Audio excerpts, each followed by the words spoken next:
ನಮಸ್ತೆ ಫ್ರೆಂಡ್ಸ್. ಬನ್ನಿ ಇವತ್ತು ನಾವು ಅಭಿಷೇಕದ ಮಹತ್ವವನ್ನು ತಿಳಿದುಕೊಳ್ಳೋಣ. ಶಿವನು ಅಭಿಷೇಕ ಪ್ರಿಯ, ವಿಷ್ಣು ಅಲಂಕಾರ ಪ್ರಿಯ. ಅಭಿಷೇಕದ ಮಹತ್ವವು ಅದು ಮಾಡಲಾಗುವ ದ್ರವ್ಯ ಮತ್ತು ಉದ್ದೇಶವನ್ನು ಅವಲಂಬಿಸಿರುತ್ತದೆ. ಇದು ಸಾಮಾನ್ಯವಾಗಿ ದೇವರ ಮೇಲೆ ವಿಶೇಷ ದ್ರವ್ಯಗಳಿಂದ ಹಾಲು, ಮೊಸರು, ಜೇನು, ಗಂಧ ಇತ್ಯಾದಿ ಮಾಡುವ ಪೂಜಾ ವಿಧಾನವಾಗಿದೆ. ಇದರ ಉದ್ದೇಶ ಕಾಯಿಲೆಗಳಿಂದ ಮುಕ್ತಿ, ಆರ್ಥಿಕ ಸಮೃದ್ಧಿ, ಮಾನಸಿಕ ಶಾಂತಿ ಮತ್ತು ಶಿವನ ಅನುಗ್ರಹವನ್ನು ಪಡೆಯುವುದಾಗಿದೆ. ಅದರಲ್ಲೂ ರುದ್ರಾಭಿಷೇಕವು ಒಂದು ವಿಶೇಷ ಅಭಿಷೇಕವಾಗಿದ್ದು ಶತ್ರುಗಳು ಮತ್ತು ನಕಾರಾತ್ಮಕ ಶಕ್ತಿಗಳಿಂದ ರಕ್ಷಣೆ ನೀಡುತ್ತದೆ ಎಂದು ನಂಬಲಾಗಿದೆ. ಬನ್ನಿ ವಿವಿಧ ಅಭಿಷೇಕಗಳು ಮತ್ತು ಅವುಗಳ ಮಹತ್ವವನ್ನು ತಿಳಿದುಕೊಳ್ಳೋಣ. ನೀರಿನ ಅಭಿಷೇಕ ಮಾನಸಿಕ ಶಾಂತಿ ಮತ್ತು ನಕಾರಾತ್ಮಕ ಶಕ್ತಿಗಳಿಂದ ಮುಕ್ತಿ ನೀಡುತ್ತದೆ. ಹಾಲಿನ ಅಭಿಷೇಕ ರೋಗಗಳಿಂದ ಮುಕ್ತಿ ಮತ್ತು ಆಯಸ್ಸನ್ನು ಹೆಚ್ಚಿಸುತ್ತದೆ.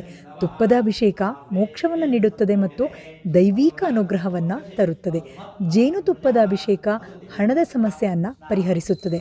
ಮೊಸರಿನ ಅಭಿಷೇಕ ಜೀವನದಲ್ಲಿ ಅಡೆತಡೆಗಳು ಬರದಂತೆ ಸ್ಥಿರತೆ ಮತ್ತು ಪ್ರಬುದ್ಧತೆ ಬರುತ್ತದೆ. ಗಂಧೋದಕ ಅಭಿಷೇಕ ಸತ್ಪುತ್ರರನ್ನು ಪಡೆಯಲು ಸಹಾಯ ಮಾಡುತ್ತದೆ.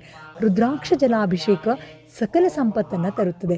ಸಕ್ಕರೆ ಅಭಿಷೇಕ ಆರೋಗ್ಯವನ್ನು ನೀಡುತ್ತದೆ ಮತ್ತು ದೇಹ ಮತ್ತು ಮನಸ್ಸಿನಿಂದ ಋಣಾತ್ಮಕ ಅಂಶಗಳನ್ನು ಹೊರಹಾಕುತ್ತದೆ. ಎಳೆನೀರಿನ ಅಭಿಷೇಕ ಜೀವನದಲ್ಲಿ ಅತಿಯಾಸೆಯಿಂದ ದೂರವಿರುವಂತೆ ಮತ್ತು ತೃಪ್ತಿಯನ್ನು ನೀಡಲು ಸಹಕಾರಿಯಾಗುತ್ತದೆ. ಮತ್ತಷ್ಟು ಇಂತಹ ವಿಷಯಗಳಿಗಾಗಿ ಕಾಯ್ತಾ ಇರಿ. ನಮಸ್ತೆ.